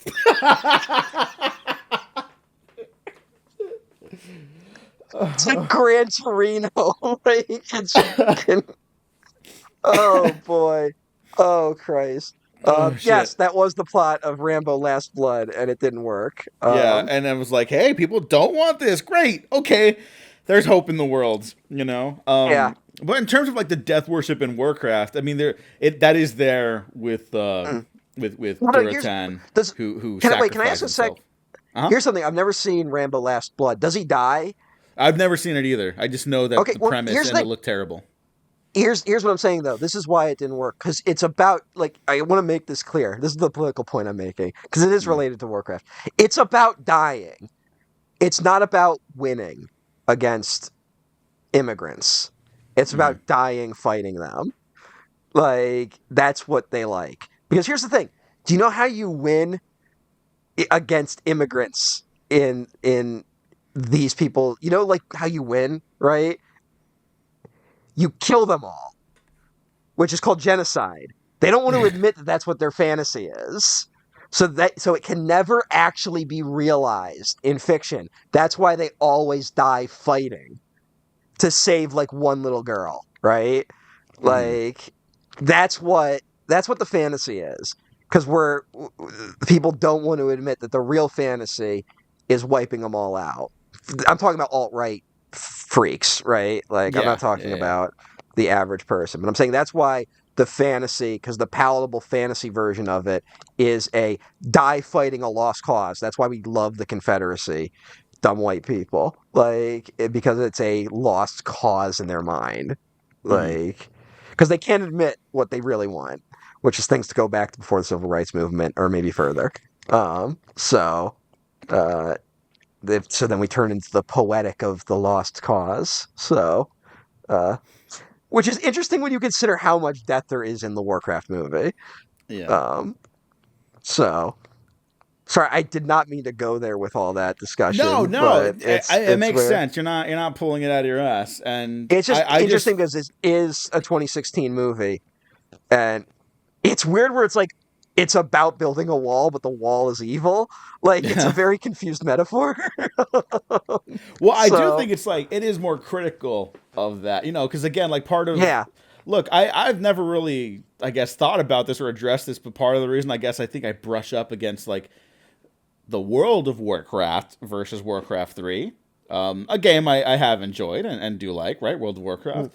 Like now, you know, we've talked ad nauseum about like, oh, these things can't end because they need to make money from them forever. That's going to be a problem with World of Warcraft until it does end, right? Like yeah, it will just do that, especially because it loses players every year, right? Like there's just the yeah. base is going to drop out, or it has dropped out, and now it's just kind of like going on, right? Because it's like Yeah. there's I still think it's enough of kind a of community. plateaued. I think there's just a community that's always going to be there that's a certain number, right? Sure, yeah. Mm, But the end of Warcraft 3 is, I mean, that's the end of that story. There is no horde and alliance anymore. They team up to defeat a great evil, and they try to bring like life back to nature and balance to the force, all that shit. Yeah. You can tell more stories after that, but they run into that comic book problem of like, every however many months or however many years, we have to have the next big event that's going to change everything, and then nothing changes because if everything's changing, there's nothing to change, yada yada, right? And I think that's a big issue with me and that franchise, and why I eventually tapped out of that, right? But if we're talking about like the death angle, I think that's why, to another one of your points about like this being the wrong like way to step forward into this Warcraft world for general audiences. Yeah, it probably the payoff of like like no main characters really die at a certain point in Warcraft 3. Like probably about like 3/4 of the way through, like, okay, you have your protagonists and they work together to save the day, right? Like most of them make it out by the end. And then, I'm sure if they, let's say hypothetically, they had followed that trajectory for Warcraft, Warcraft 2, Warcraft 3 movies, then that payoff would probably be great, right? It'd probably be a really great, fulfilling experience. But it's a lot of shit. It's a lot of heavy shit to throw at an audience. It's a big ask. It's a big ask for the audience. Yeah. Like, it's a big buy-in. And also, I was wrong. One other character does come back in Warcraft 3. It's Medivh. The magician who's like, made to deal with the devil to try to save the world and ends up being like coming to the devil type shit, right? He is the one who gathers the forces in Warcraft 3. And like he's brought back from the dead by, I forget, like some higher power to do that. It's Gandalf. He's Gandalf. They make him Gandalf. Yeah. Well, here he's Ben Foster. Yeah. I like Ben Foster. I do. It's a little weird watching him in wizard robes. It is. How about that Glenn Close cameo, though? What is Glenn? Again, how did we miss this, though, in our discussion recently? We were like, what's going on with Glenn Close? I know! I forgot! I totally forgot, too, honestly. But why is she here? What's going on? You don't know? She plays Elodie. Oh, of course. So she is known as the Guardian, and Medivh eventually takes her role after he dies, which is when he starts assembling all the different races to form a new alliance in Warcraft 3, right? He becomes the Guardian. She is sort of like, I don't know if there's like a qualifier. Can I just say this real quick, Diego? I really love how much you love all this stuff. Like, it's really great, the scene infections. But also, it's explaining exactly why this didn't work. No, like, totally. This is all why none of this worked. Like, no, I completely agree. I think really the answer is, if you want to do a good Warcraft movie, I think the thing is to do a custom campaign movie. Like, don't tell these stories. Like, make your own campaign within the Warcraft universe. I think that's the answer. I mean, yeah, to keep shitting on like the video game nerds and incels that are like, it has to be perfect the way it was when I played it and stuff like that. You can't change a single thing about it. Hashtag no changes. Yeah. You do have to change stuff about this. And that's okay, because a movie should be different than a video game, and a video game should be different than a movie. And a TV show, for that matter. What is this crazy talk? Changes. I know. What is this deviltry? I did see some criticism back in the day and presently of that wizard city, Dalaran. It's like floating in the sky and stuff like that, right? Yeah. They just throw that in there. We're just there suddenly. Yeah. That doesn't happen until like the second game. So people were like, actually, and it's like, I don't think that's the problem here. Yeah. That's one where it's just like, it looks awesome, so just do it. Like, that's really the logic there. Like, it looks fucking cool. Like, I thought Avatar just showed everyone how cool floating statues are, Like, do that. I do still like this movie. I lost you for a minute. Oh no! Yeah. Oh no! The movie is. I think the movie is fine. I think that's where I've kind of settled with it. Mm-hmm. I'm not in love with it anymore. But I was more willing to defend it in 2016 when it felt like we just weren't getting movies like this that year. Mm-hmm. But yeah, it's a mess. You said you had though a take about Duncan Jones, and the passing of his father, which happened in the same year. Um, Yeah. Well, it's not just the passing of his father. His wife was diagnosed with breast cancer at the start of production, right? And mm, there's we talked about this movie being about like legacy and like inner turmoil. Can these people live up to their surroundings, their parental figures, um, trying to make a name for themselves within the confines of an institution that's maybe telling you don't make the movie that way, make it this way, and you're getting pulled from all corners. I'm just mm, saying, I think Duncan Jones put as much of himself into this as humanly possible, and I'm not even saying that as like the softball. I think he is in here. I think his voice is very clear in here and like what he yeah. was feeling emotionally. And I actually feel that the emotional stuff does like work in this movie. I think I'm the only person on planet Earth who's ever said that, but I truly do believe that. And I'm very Hmm. curious how it plays with like audiences that discover this. I was going to say that have discovered it. I don't think anyone's discovered this movie, but that's No, okay. Maybe so someone down the far, line will. Um, yeah. but I just think unfortunately sometimes like you can feel an artist's emotional state reflect in their work, and I think it is very much here. And so the Hmm. image of like that baby who will eventually grow up to be the person who frees the orcs. He's Orc Moses. He's Orc Moses and all that shit, right? Orc Yeah. Superman without the superpowers. Although he does have a very large, cool hammer that can like summon lightning. Um, like Diego, you're such a fucking nerd. I know. It's he also rides a dire wolf. It's very cool.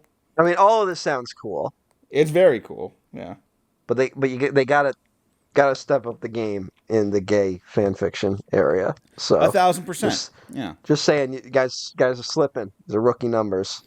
Yeah. Um, Anyways, so I just see I saw a lot of him in that, not even realizing all that stuff before the movie came out. I kind of revisited it after, even before this retrospective, and knowing that his wife became sick during the production of this, and I was like, oh okay, like I don't know, I just see it, if yeah. that makes sense. And, Well, yeah, it's very much a like I will do anything for my wife movie. yeah. Like Yeah. it's I will Mhm. die for my wife. Uh, Yeah. I just want to ask, what do you think of like the action in this? Because I actually think it's I pretty actually solid. think it's pretty solid. There's a weird thing here though, where like it feels like they spent so much money realizing the world of Warcraft that it gets bizarrely cheap at random moments. Like Yeah. it feels like episodes of Xena Warrior Princess sometimes. Not a criticism from me, but overall, I like the a lot of the handheld action, which I normally don't like in this type of story. Right? Hmm. I do like the handheld over the shoulder stuff that they do a lot in this. I found it pretty solid. Not like blow my mind crazy, but I do like it. And a lot of the fights too break down to like one-on-one fights as opposed to like big battles. Yeah. Um, which is interesting considering the source material again. Like not that there aren't battles, but it's an interesting choice. Um, and yeah, I found the action to be pretty solid and unique for the fantasy genre, right? Hmm. Uh, where I feel like again, this is something that just gets washed away by like Game of Thrones style action in the future. Hmm. So, although this is towards the end of Game of Thrones. That's 2016, so there's Yeah, still 2 seasons left. No, three seasons left. yeah. It was like 2019 that year where like everything failed. Yeah, Like, 2019, like maybe the worst run of endings to a franchise in human history. yeah, kind of incredible when you think about it. Yeah. Was Um, there any good ending to a franchise then that year? Like they're all not bad, huh? I don't think that year. Um, although when did Steven Universe end? Like the year after 2020, I think. Okay, then Steven Universe was like barely dodged it. Uh, Yeah. That's why it's well, good though. Technically Steven Universe ended in 2019, but then it turned into what was the follow up show? Steven It Universe was Future. yeah, so and that technically went on one more year. Yeah. But Good ending. uh, Yeah, that's a Is good that show. controversial to say? I don't know. I think people got weird about Steven Universe for a little bit. So it was, but I feel like everyone's moved on now, and now everyone's more like, oh, it's actually good. Yeah. Um, so unfortunately now I think it's one of the shows that is being taken off HBO Max in the near future. Yes, Uh, it was. yeah. A little window into my life. If I am out for a little bit and my dog's inside at night, I will leave cartoons on for her because she actually calms down with them. So Mm, I would put that's on interesting. Steven Universe, and yeah, it is no longer on HBO. Well, that's interesting, but that they would have to franchise that one out. Like that feels like it's going to pop up on Netflix one of these days. Yeah, I Like think it's they're on trying to make Hulu money. now. Oh, okay, that makes sense. Yeah, so they Uh, they get to ad money again. So honestly, that is yeah, good for them. yeah. I mean, that's how the industry should work more. Hmm. Hmm. But it's still kind of embarrassing. Uh, Yes. Yeah. but yeah. Uh, Warcraft. But imagine if they did those Steven Universe and it was like deathly serious. Why is that? Is that what you're saying? Warcraft is? A little bit, not like No. totally, but like I'm No. just saying, like just like pictures. Like I know we were all doing the like. Remember there was like this Zack Snyder Sonic the Hedgehog parody like that was Mm. going around for a little bit. That was like if you're faster than light, you're always in darkness. Like it. Mm.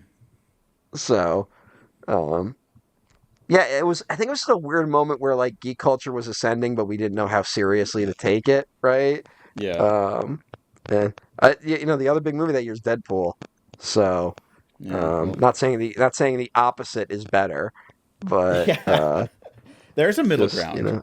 There's a there middle there ground. is That's there's a all. middle ground that the orcs and humans could not find. No. So, No.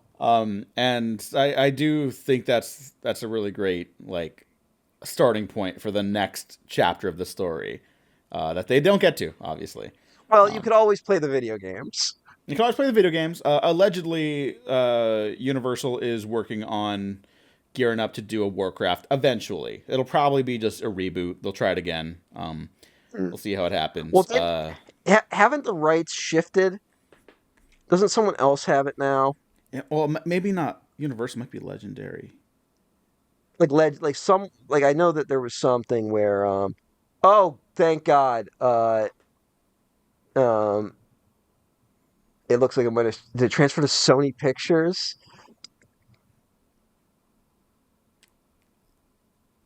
It depends who's producing that. Okay. It looks like It it's a Legendary thing. Legendary's in a weird spot. Yeah. This movie was produced by Thomas Tull, who is the guy that got Pacific Rim made, basically. So Yeah, Thomas Stoll was like the guy, like, I mean, he ran Legendary and kind of picked interesting projects. yeah, So didn't always work out. Um, don't know what he's up to now. I guess he's producing the Dune movies, I guess. that could be Um, doing worse.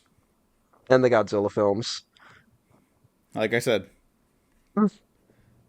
I just didn't like the last one. I like all the other ones. So Hey, he has a cameo as the Gotham Rogues owner in Dark Knight Rises. oh, congrats, Thomas. Oh yeah, those are legendary movies too, huh? Yeah, remember Legendary did all those? Yeah. Huh. Legendary has like a weird track record, just as a Yeah. company. Yeah, they do. The year before this, they do Black Cat and Crimson Peak, movies I love, and Yeah. Krampus, which is the only movie that was profitable for them in 2015, Mhm. and a great movie, I would argue. But Well, all right. You want to know what their first run of movies are? sure, why not? And then I'm going to end off with some last Warcraft Because notes. we've talked about some of them. Batman Like, Begins, uh-huh. Superman Returns, Oh boy. Lady in the Water, The Ant Bully, Beer Fest, We Are Marshall, and 300. So those are all Legendary productions. Yeah. Well, Yay, yay, yay, yay, yay. yeah. I don't have anything for that. Just don't do that. Oh, thank God they're doing the Minecraft movie. Garrett S. is directing the Minecraft movie? Yeah, dude, you got to make rent. You know. Also, like, who let him do that? I don't know. They probably just needed a yes man, you know? That's insane to me. Yeah. It's like he directed Napoleon Dynamite. Yeah. Like that's Which it. I love. Some But people, some people like Nacho Libre, but like it's not like went any deeper than that. yeah. Wow. Yeah. Oh man, I'm just kind of looking at the other movies they have lined up at Legendary, and there are a lot of video game movies in production. Um, Let me see if there's Street anything else Fighter, I wanna bring up Duke about Nukem, Warcraft. Darkstalkers. Um, Oh, here's a question. For all you, right. because I know you like less of them than I do. Do you think this is the best video game movie? Despite your hangups, obviously. Ooh, that's a tough one. Um, though, I'm like now I'm kind of not out of touch with what is a video game movie right now. Um, I'm talking about like the Pantheon. I am talking about like all the way back to Street Fighter and Super Mario Brothers, yeah, the live list of action. films. Let me look at list of films based on video games like real quick. Yeah, yeah. Go ahead. Um, Going Um, through it real quick. hmm Um, God, it is a dire list of films. it's rough, and some Um, people think, oh, we're in a renaissance. They're good now, and they'll say that. and I haven't made a good one yet. That's kind of impressive. Um, I hear Sonic 3 is actually genuinely good. So I do like the Sonic movies aren't good, but I have enjoyed them. Like, uh, I yeah, I like them. They're Silent cool. Hill maybe, but Silent Hill the movie is also like kind of like in total like opposition to the video game itself. Like, It's a little bit. mm. I kind of love that movie. So like Like that might be the as best its own one. thing. That might be the best one though. Yeah. No, I think it is. That's my favorite for Mm. sure. Okay. Um, It's kind of a mess like narratively, mm. but and again like when you like say as an adaptation of the game, I don't know, but I think it's like a great standalone horror movie, and it's like really wonderfully directed. I just remember no, my actually, cousin. Oh, actually, I liked Final Fantasy: The Spirits Within. oh my god! Damn it! I forgot. I forgot. Well, look, I just remember my cousin and I like threw on Silent Hill, and we were like, "Wait, that was like really good. What the fuck? Like, where did that come Yeah. from? You know?"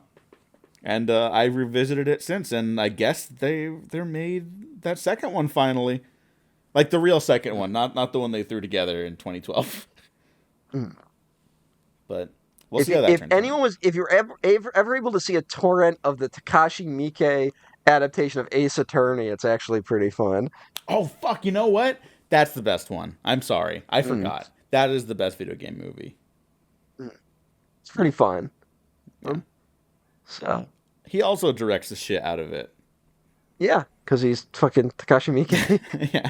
Well, he makes like 100 movies a year. He misses sometimes.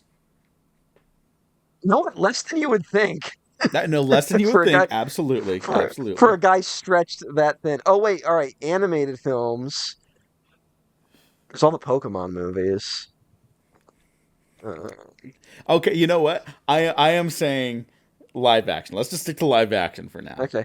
And for Well, I live might cheat and action, just pick the best of the worst of both worlds, which is Final Fantasy: The Spirits Within, which no, is technically animated but was like shot like a live action movie for some inexplicable reason. no, it's not good. It's not. Good It's no movie. good. Steve Buscemi's in it. They made him look Yeah, like a boring ass guy. yeah. The Yeesh. wonders of computer technology. Oh, Steve Buscemi could have been Medivh, the Guardian. See, I don't know this shit, so Yeah. Well, he could I have done can't it. be a good judge. No, that's all right. Uh, Everyone, go play Warcraft 3. It's fantastic. It's my favorite video game. That's what yeah, I've discovered in recent times. if you can get a hold of like the original. Yeah. Well, Um, again, the Reforged version now has an option available where you can play like the original graphics and such. They do that stupid shit where if you make anything and custom campaigns. They own the rights to it. So lie. Don't tell them you did that. There you go. That's my advice. Just go have fun. Ignore the right wing shit with it. That's unfortunate, but yeah, love this franchise, and I like the movie still. But I'm also not head over heels for it. If they give it another shot, yeah, just jump to that third game. That's the one people will like. I promise. It's a better starting point. It's okay. Yeah, stick to the third game as a setting, but like maybe make original characters. I don't know. No. I think you should make an original set of characters and have like the established lore characters be like supporting. Then you know what? Then just jump to World of Warcraft. All right. Honestly, yeah, I think that's the way you go. Because I think Warcraft, this movie, 2016 Warcraft, they are very like they struggle to pick like, well, this is how it was in Warcraft, orcs and humans, and then this is the stuff that we retcon for World of Warcraft, you know? And so it's very push and pull, and it clearly is inaccessible. But to Jack Black as an orc in the World of Warcraft movie. Oh no! I am Thrall. Oh God! Instead of I am Steve, just like the trailer for the movie. Yeah. What a bad-looking movie. Yeah.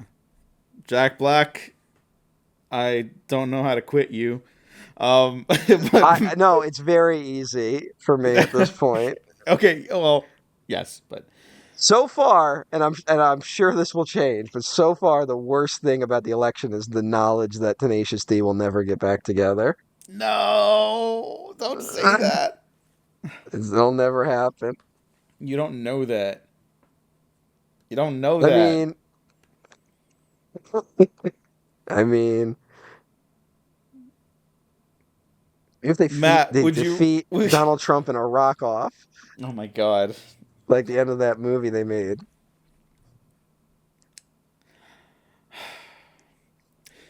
The orc warlock Gul'dan is sort of like Donald Trump if you think about it. And that he sucks. He's evil and he's a cheater and he'll manipulate and lie. Why did they make him like orange like a Cheeto? They gotta stop the Cheeto in the White House.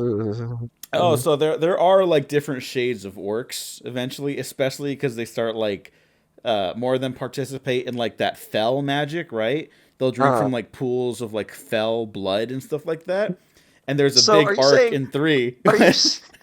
Are you saying that the skin color of certain orcs are like inherently evil?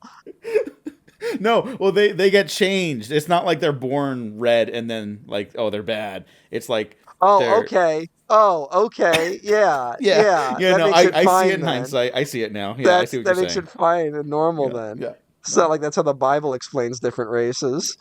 No. They're still the same race. They just like, it's video game logic. They're getting like buffs because that's the Book of Mormon. Oh, God.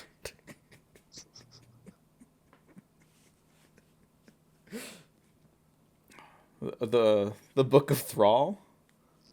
Why not? Let's do a musical. Fuck it. Oh shit! Yeah, musical. Absolutely, absolutely. Yes, let's do it. But until then, Mac Ringo, thanks for joining me.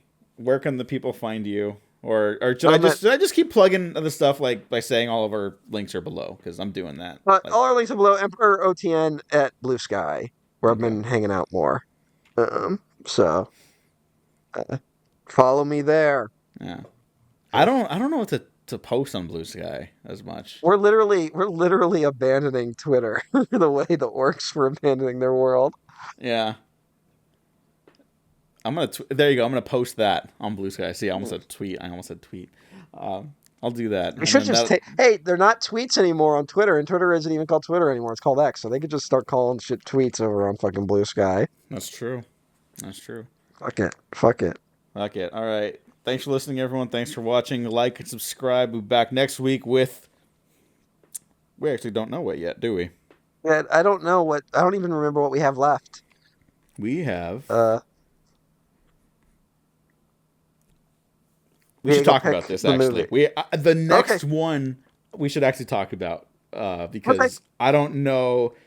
I think I want to maybe trim this one to jump into award contenders and Okay.